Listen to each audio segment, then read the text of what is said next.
Hay fuerzas en el mundo con las que la gente solo puede rendirse.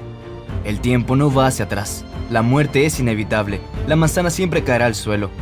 Pero incluso ahora, los físicos resultan tener bastantes formas de mantener un objeto en el aire sin apoyo mecánico. Echemos un vistazo a esto. Parece muy fácil contrarrestar la gravedad con el magnetismo, pero crear un equilibrio estable ya no es tan fácil. El teorema de Earnshaw prohíbe que los paramagnetos estáticos y los ferromagnetos generen una levitación estable sin condiciones adicionales. El giro de dos imanes permanentes, incluso con un ángulo muy pequeño, hará que giren los polos opuestos el uno hacia el otro. Afortunadamente hay varias formas de evitar esta prohibición. Una de ellas es colocar un diamante en un campo magnético. A diferencia de un paramagneto, un diamante no se magnetiza a lo largo del campo externo, sino en dirección opuesta a él, y nada impide que se mantenga estable en el aire. Y con pequeñas desviaciones de la posición de equilibrio, el campo intrínseco del diamante puede realinearse para devolverle el equilibrio. No es difícil elegir un diamagnético. Ese comportamiento es característico de muchas sustancias, incluidos los compuestos orgánicos. De ahí que, en campos suficientemente fuertes, los seres vivos también pueden levitar. Se sabe que los experimentos han hecho volar a ranas y ratones con una inducción de campo de decenas de teslas. Del mismo modo, se puede conseguir una levitación estable utilizando superconductores, materiales que pierden completamente su resistividad eléctrica cuando se enfrían fuertemente. Mientras se encuentra en estado superconductor, la muestra desplaza, o casi, el campo magnético externo que se le aplica desde su volumen.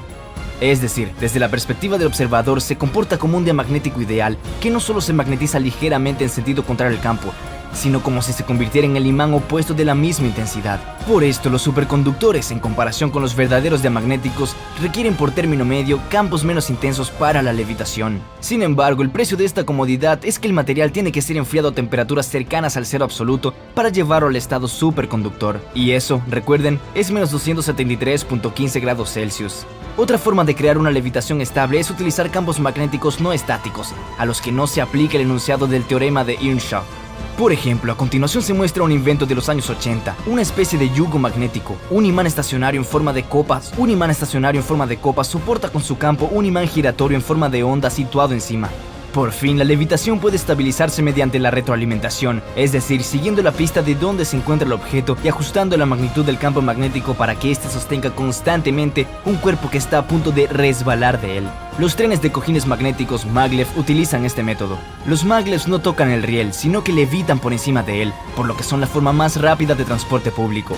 Solo se ven frenados por la resistencia del aire. En 2015, un maglev japonés se probó a una velocidad récord de más de 600 km por hora, y es probable que los maglev proyectados en túneles de vacío viajen un orden de magnitud más rápido, recorriendo hasta 6.000 km en una hora. En el verano de 2017, la empresa alemana ThyssenKrupp hizo una demostración del ascensor Multi, que funciona según el mismo principio que los maglev, es decir, levita. Un ascensor de este tipo es capaz de desplazarse no solo verticalmente, sino también horizontalmente, lo que significa que pueden diseñarse huecos no lineales en los que las cabinas se adelanten unas a otras y se desplacen entre distintas partes del edificio, aumentando la capacidad del sistema.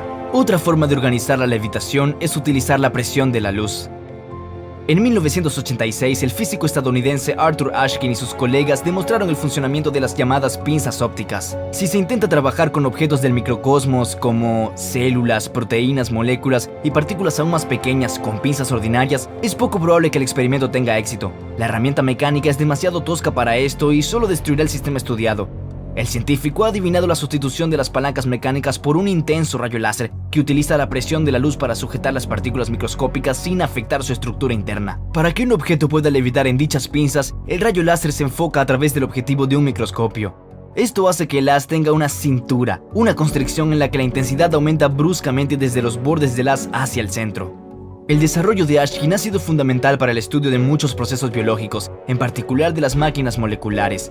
Investigación por la cual fue galardonado con el Premio Nobel de Química en 2016. Mediante el uso de pinzas ópticas, los científicos han visto cómo una molécula de quinesina pisa la superficie de una muestra.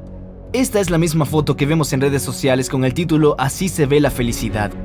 Una molécula de proteína de miosina avanza a lo largo de un filamento de actina, arrastrando un globo de endorfina hacia la parte interna de la corteza parietal responsable de la felicidad. Pero como ya saben, esto dista mucho de ser así.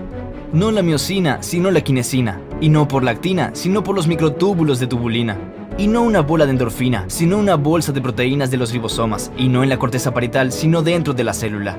Pero aquí está lo interesante. Utilizando pinzas ópticas, incluso midieron la fuerza con la que es capaz de tirar los objetos. Para esto, los investigadores fijaron el extremo de una molécula a una esfera microscópica suspendida en una trampa óptica y midieron hasta qué punto la molécula podía apartar la esfera de su posición de equilibrio. Y un proyecto ruso ha desarrollado una máquina combinada que reúne un bisturí láser y unas pinzas. Con esta unidad, los científicos han podido cortar el caparazón del embrión en las primeras fases de la fisión y mediante unas pinzas extraer la cría polar, cuyo examen permite juzgar el estado del embrión, en particular las anomalías genéticas. Y científicos estadounidenses aprendieron a crear hologramas tridimensionales en color iluminando una pequeña partícula que se movía con pinzas ópticas a una velocidad de casi 2 metros por segundo. Gracias a la inercia de la visión humana, la estela de luz se fundió en una sola imagen coloreada.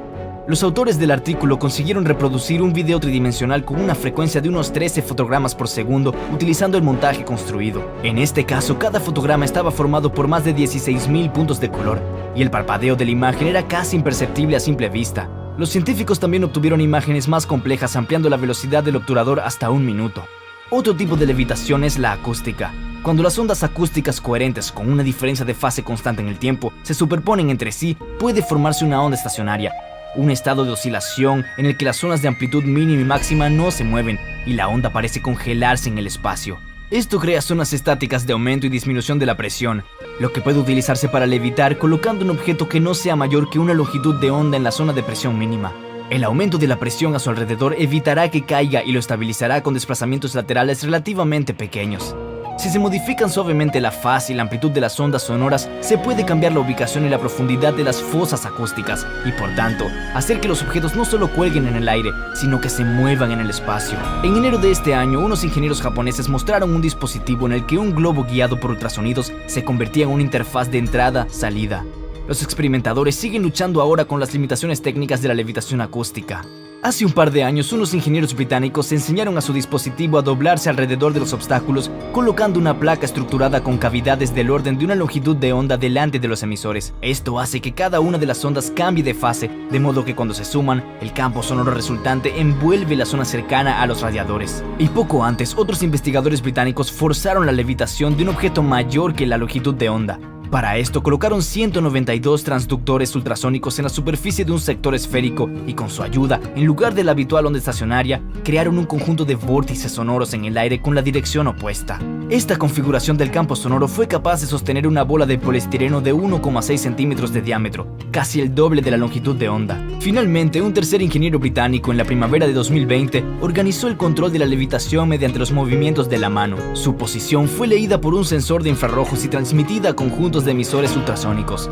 En respuesta, este regulaba las ondas emitidas y movía la bola voladora siguiendo la dirección indicada por el dedo. A modo de demostración, los investigadores presentaron un prototipo de máquina tragaperras que requería que el jugador guiara la bola a través de los anillos. No solo las vibraciones que se propagan por el aire, sino también las vibraciones de objetos bastante sólidos pueden adaptarse para levitar.